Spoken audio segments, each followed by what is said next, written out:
Invisible Choir explores detailed depictions of violence and murder and is not appropriate for all audiences. Listener discretion is advised. Was it really an accident?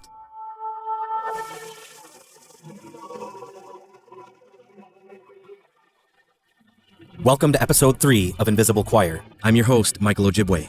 Today, we're going to examine a case that proves the old adage true, that nothing is ever quite what it seems. A 17-year-old high school student's tragic death left a family deep in despair, school and law enforcement officials on the defensive, and a community enraged. So settle in, grab your headphones, and remember to never whistle at night, because there may be more lurking in the shadows than darkness.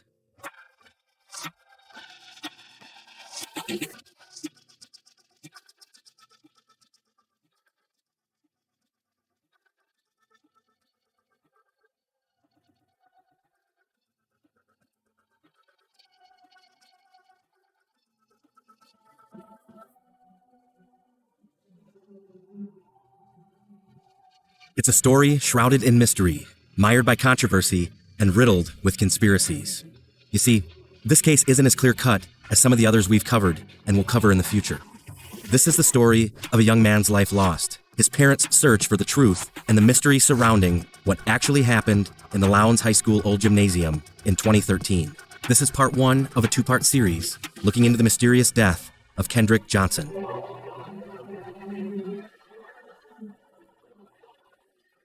Go ahead.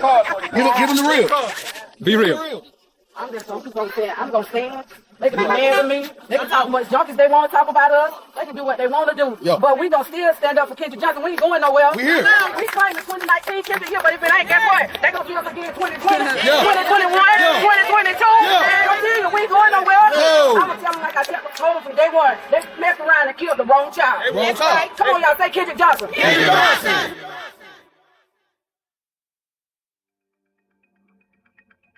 January 10th, 2013, was like any other school day at the Lowndes High School in Valdosta, Georgia. It was the second day back after a likely wonderful winter break for the students.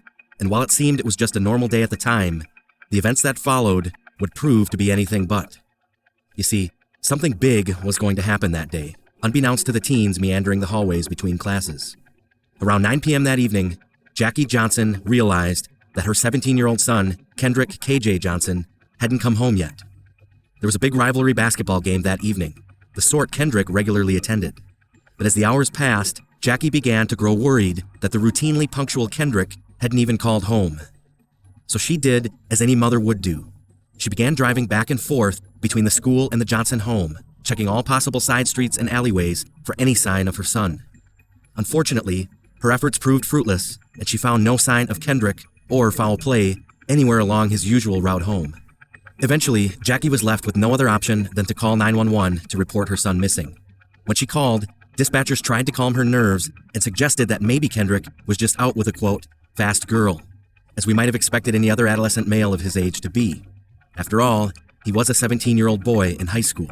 Maybe he was just breaking the rules for once. Kendrick's father, Kenneth, a truck driver, was hundreds of miles away in Pennsylvania at the time, so Jackie called her mother over for support.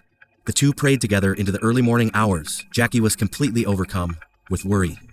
After a few restless hours, she drove to the Lowndes High School to seek answers. And upon arriving, she began asking students if they had seen Kendrick. No one had since the day before. A school counselor saw her and pulled her into an office, and it was here that she found out that Kendrick hadn't attended his weightlifting class around 1:30 in the afternoon the day before, and was marked absent from all remaining classes that day. While sitting in the counselor's office, Jackie received a text message from a friend that read, "There are ambulances and fire trucks in the parking lot. No one can come in the entrance." Shortly after that, a call came through to the counselor's desk line. What the counselor was told over the phone was not a message at all meant for Jackie, but the volume was just loud enough for her to overhear.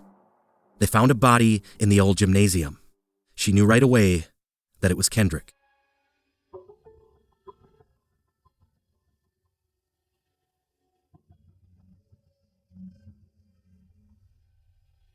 Around 10:30 a.m. that morning, a group of female students had gone into the old gymnasium at Lowndes High School for some peace and quiet while they filled out some surveys for school. In one of the corners of the gym were rolled up mats. Some of the mats were lying down on their sides, while a few were stacked tightly in the upright position in the back corner of the gym. The girls were sitting on some of the grounded mats, filling out their surveys when one of them looked up and noticed what appeared to be socks sticking out of one of the upright mats. One of the students climbed the stands to get a better look at what might be inside, and they were absolutely shocked to see that the socks were actually on the feet of someone. And the girls began screaming when they realized there was a body inside. Immediately, they began trying to help get whoever might be stuck inside out of the mat. The problem is, and you may remember from your high school days, just how heavy those cheerleading and wrestling mats were. The girls weren't able to get the 6-foot-plus mat pushed down onto its side. They grabbed a teacher who helped them pull out the surrounding mats and tip over the one with the feet protruding out to the top. What they found inside was absolutely horrific. And they pulled down the mat and his legs and feet were hanging out of the mat. He wasn't moving in the smell. It smelled bad. You could smell it. The shock had, left us all, and we'd realized that one of our classmates had died in our school. It was a gruesome scene for such young, impressionable minds to encounter. Lowndes County Sheriff's deputies soon after arrived on scene. Video evidence of their arrival and discovery of Kendrick's body has been published online. We'll publish a link to this video on our website show notes, but be warned, it is extremely graphic if you choose to watch it. As the first responders processed the scene, things began to get a little tricky and quickly grew complicated. Based upon the way Kendrick was positioned in the mat, it appeared as though he had been upside down, trapped in an inverted position. When the mat was first pulled down, it was evident that there was blood and vomit on the ground near the opening where his head would have been. As arriving investigators cleared the scene, they began to notice other critical pieces of evidence strewn about the gym. A shoe, mere yards away, was resting under the first bench of the bleachers. Though it was determined not to be Kendrick's, it appeared to be stained with blood. For some reason, it was never collected as evidence. A sweatshirt was also discovered that appeared to have dried blood on the wrist portion of the sleeve. And then, there was the wall that appeared to have 5 or 6 impact spots of blood.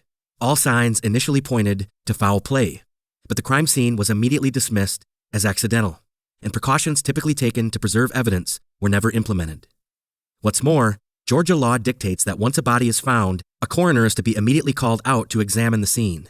But in the case of Kendrick Johnson, Sheriff Chris Pine didn't phone Lowndes County Coroner Bill Watson until a reported 5 hours after his body was initially discovered. A total of nearly 6 hours had passed since they found Kendrick's lifeless body, still protruding from the tightly wrapped gym mat, before Watson arrived to examine the scene.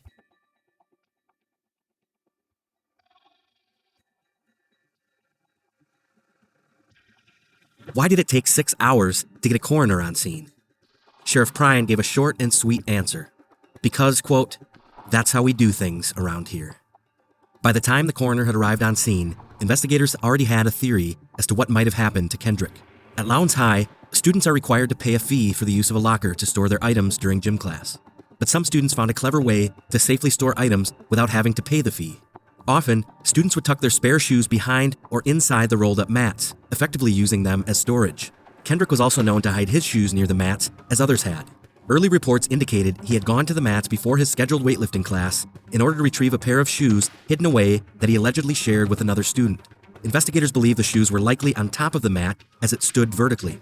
When Kendrick climbed on top and reached for the pair of shoes, one fell inside to the bottom. So investigators theorized that using one arm, he must have reached straight down into the mat and mistakenly fallen inside and gotten himself stuck. The circular opening in the center of the mat in question where Kendrick's body was discovered was only 14 inches in diameter, while his shoulder width was a full 19 inches across. They theorized it was the only way he could have been found in that position, inside the mat. Many questions were asked about why none of the other students in or out of the gym throughout the day were able to hear him yelling or screaming for help. It would seem unnatural for someone not to call out for help if stuck in such a precariously dangerous position. The gym was used throughout the rest of that afternoon, but no one reported seeing anything out of the ordinary. No screaming or yelling for help. No one flailing their legs in an attempt to tip over the mat. Nothing. As news of the tragic accident began to spread, others began formulating the same questions. Why hadn't anyone noticed a 5-foot, 10-inch man struggling desperately for help upside down in the mat? A wrestler from California State University Bakersfield wanted to test this theory and see what exactly Kendrick would have experienced if accidentally compromised in such a position. But he also wanted to test whether or not he would be able to use any of his body weight to fling the mat onto its side. The man, similar in size and stature to Kendrick Johnson, climbs inside of a rolled-up mat while another man stands it up vertically, filming all the while through the experiment as the man struggles inside of the mat while upside down. Okay, what's your name? Sean Pollock. Sean Pollock. Where do you wrestle? Cal State Bakersfield. Cal State Bakersfield. We're going to do a test. I believe his name was Kendrick, forgetting his name, Kendrick Johnson, the KJ. He just passed away. He died in, I think, Georgia, Valdosta, Georgia. And he was inside of a mat. A lot of people don't believe it. This is a very short mat. He was in an 8-foot mat, and he reached inside. We're going to tip him up to demonstrate, and we want to show you guys how it's very difficult to get out of it. Like 6 and foot? This guy's, he's 6 feet tall, and if he was vertical in a mat, this is what would happen. Go ahead and let's tip him up. Felicia, can you help? Should I get out first? So, we're showing you right now. Go ahead and yell. Yell for help. Yell for help. Can you hear me? Yell again. See how nobody would hear that? You say it loud. Nobody can hear him. Wow. Try to get out. Try to get out. Try to knock it down.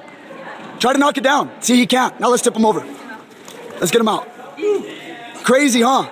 It's so hot in there. And can you imagine? That was for how long? Like 15, 20 seconds? Yeah. Hey, in a few hours, blood will pool in your head. You won't be able to survive, and you'll die. And he was found the next day. Oh, Did that that's happen crazy. to my cousin Ray Ray? Next day, Dead. it's so sweaty. It's so hot in there. Yeah, you're gross. You what? Tell us how it felt. Like you can't move. It's sketchy. Like, you're just scared to be in there. Like I couldn't move or anything, you know. All right.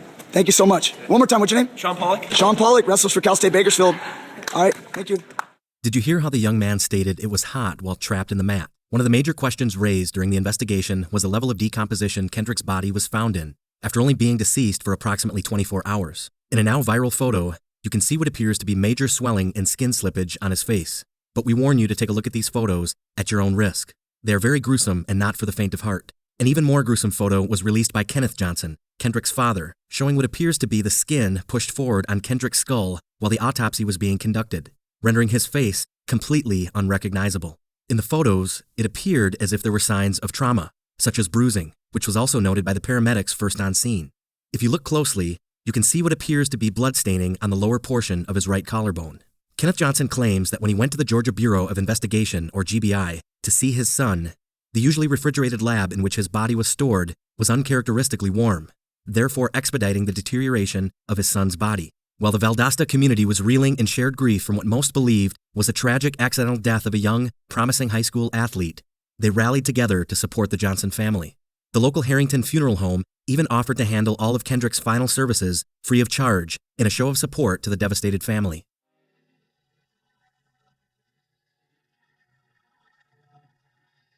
Family and friends say their final goodbyes to a South Georgia teen found dead at a high school. Funeral services were held today for Kendrick Johnson. Ty Wilson is now live for us in the newsroom. Ty, I bet it was an emotional time for people. Jade, good evening. It was. The funeral service was held today at Union Cathedral in Valdosta. Hundreds of people turned out to remember the teen. Everyone who came to say goodbye to 17-year-old Kendrick Johnson dressed in the same colors. Some even had roses. Red and black, they was his favorite colors. And we're going to give these roses to his mama. To share with these children that regardless of the situation and the circumstances, our aim, our goal, objective is to know the shepherd. The Lord is my shepherd, and I shall not want. He gives us victory even in this valley. I know we all expect to die at some point, but we ain't expect him to leave this early. It seemed like it was just 2 weeks ago when we were all talking at McDonald's about what we're gonna do when we grow up, and he was saying he wanted to go to college and play football. It wouldn't be long after the funeral that Lowndes County Sheriff's Department and Georgia Bureau of Investigation would rule on Kendrick's mysterious and odd death. GBI medical examiner Mary Ann Gaffney Kraft concluded his cause of death was due to positional asphyxiation. For those who are unfamiliar with the term, don't feel bad. This type of determination is very rare in adults. For infants, it's commonly referred to as SIDS, or sudden infant death syndrome. But the fact is, it's such a rare conclusion for adults because the results cannot be reproduced in a lab setting. In 2018, 16-year-old Kyle Plush of Cincinnati, Ohio, called 911 for help as he was trapped upside down, stuck between the third row seat and the trunk door in his minivan. In the heartbreaking 911 call, you can hear how compromised one can become in such a situation, and how quickly things can turn grave. Hello, hello, hello. I'm still in my bed. Okay, the 7 Hills parking lot. The 7 Hills what parking lot? I probably don't have much time left to tell my mom that I love her if I die.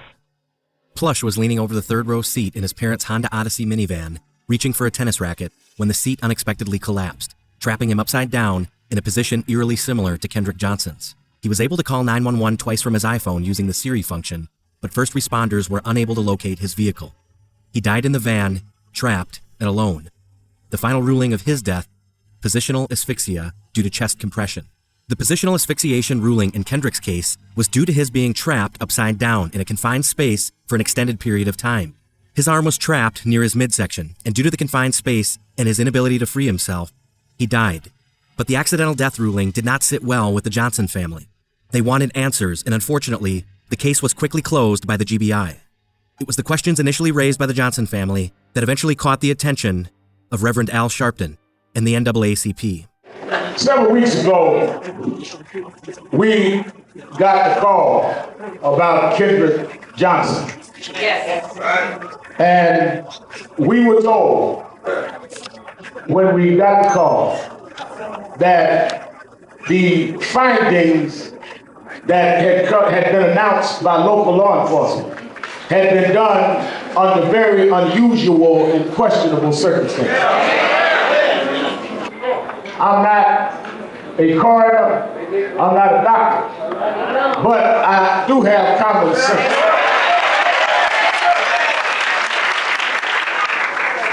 And I'm built kind of funny. Y'all that can see me, my nose sticks out here. Then behind my nose is my mouth. And then back here is my brain. Which means I can smell stuff before I can taste it or before I can understand it.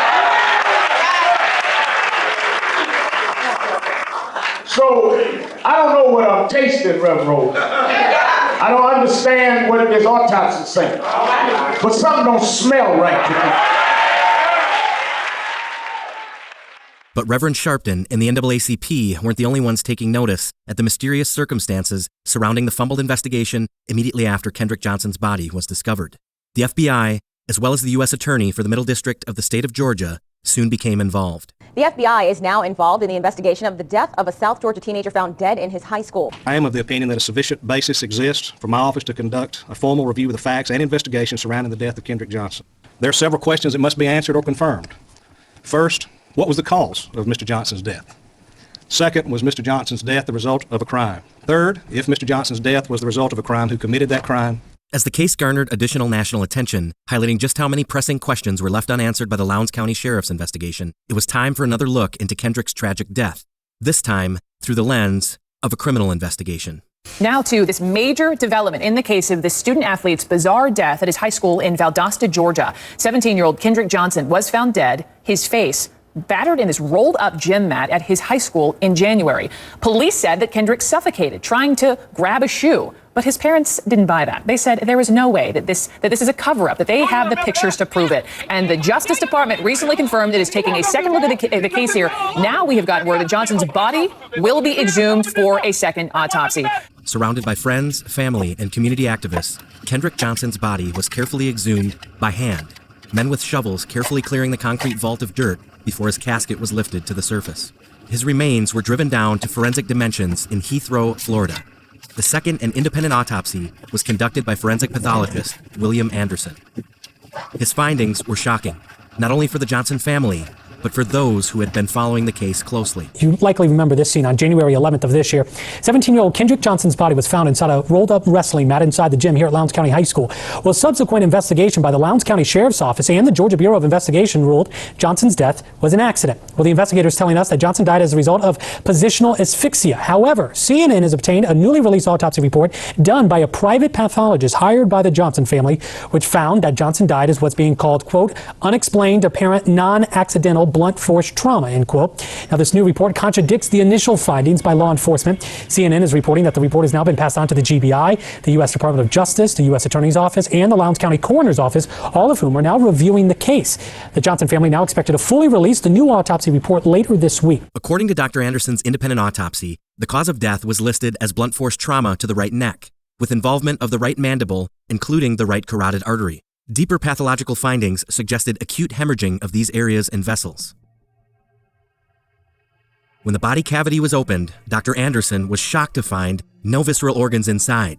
Instead, what he found was crumpled up newspaper. When we got the body for the second autopsy, that organs, the heart, lungs, liver, etc., were not with the body. The brain? Brain, they were all absent. We have been let down again.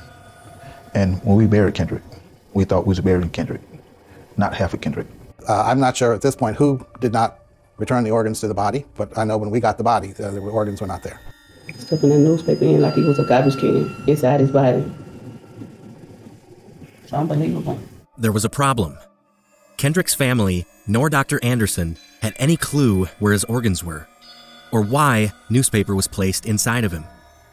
The explosive new discovery triggered a widespread he said, she said series of denials between the GBI and the Harrington Funeral Home. The Georgia Bureau of Investigation, which conducted the first autopsy in January, and Harrington Funeral Home, which the Johnsons chose to embalm and prepare Kendrick's body for burial days later. A spokeswoman for the state tells CNN after its autopsy, the organs were placed in Johnson's body, the body was closed, then the body was released to the funeral home. State investigators say it's their normal practice, but what happened after his body arrived at the funeral home was anything but normal. So what exactly did the Harrington Funeral Home do with Kendrick's organs? And why was he stuffed with old newspaper? We went to their office to find out, but their response to us? No comment. However, in a letter to the Johnsons' attorney, Harrington Funeral Home owner Antonio Harrington denies he received Kendrick's organs. He writes in part, his internal organs were destroyed through natural process and henceforth were discarded before the body was sent back to Valdosta. It's another disappointing answer for parents determined to know what happened to their son before and now after his death.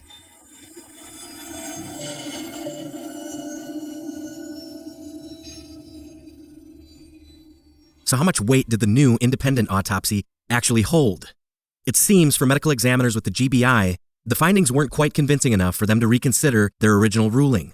One was even willing to stake his very reputation on the belief that Kendrick's death was in fact an accident, as they had originally found. The autopsy that was conducted in Macon by Dr. Gaffney Kraft, and I have personally reviewed her findings, reviewed the case completely, and I'm acquainted quite well with the investigative findings surrounding the death of this young man. Is it possible Kendrick Johnson's death was a homicide? No, it is not. You'd stake your reputation on that. I stake my reputation on the findings that the doctors in my office find every single day, so this particular case is actually no exception. Yes, I stake my reputation on this. The family commissioned an independent review. Yes. You reviewed the review. Oh, yes. And? The review is woefully inadequate. The report is really inconclusive. It simply states that the death was consistent with blunt trauma of the neck without any elaboration. Subsequently, in television interviews, the pathologist has stated that the supposed bruise that he found on the right side of the Johnson young man's neck was, he measured it between 2 and 3 centimeters, which is about 3/4 of an inch. That's the only supposed injury that he found. And he postulates that the cause of death of Kendrick was a blow to the side of the neck that struck a point where the arteries in the neck split, and that this caused his heart to stop. This mechanism of death, this cause of death, is actually, in young people, has never been described in the scientific literature, ever. It does not exist. With alleged discrepancies in the new autopsy coming to light, it was clear that a battle was on the horizon for the Johnson family. Was Kendrick's death truly an accident? Or was he met with some type of foul play? As Kenneth and Jackie Johnson doubled down on the assertion that their son was tragically murdered and the resulting sheriff's investigation nothing but a coordinated cover-up, new details began to emerge, further suggesting that Kendrick's death came not by way of accident, but at the hands of his fellow classmates.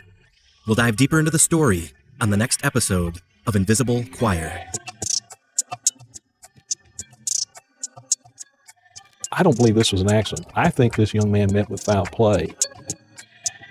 If he was inside the mat and the shoe is beneath him, why isn't that shoe covered with blood? It was placed there.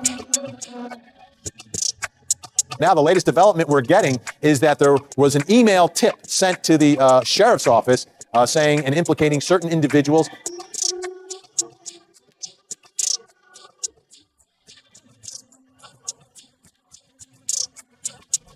Thank you so much for listening. Episode 2 of the Kendrick Johnson case is already available for download on our Patreon.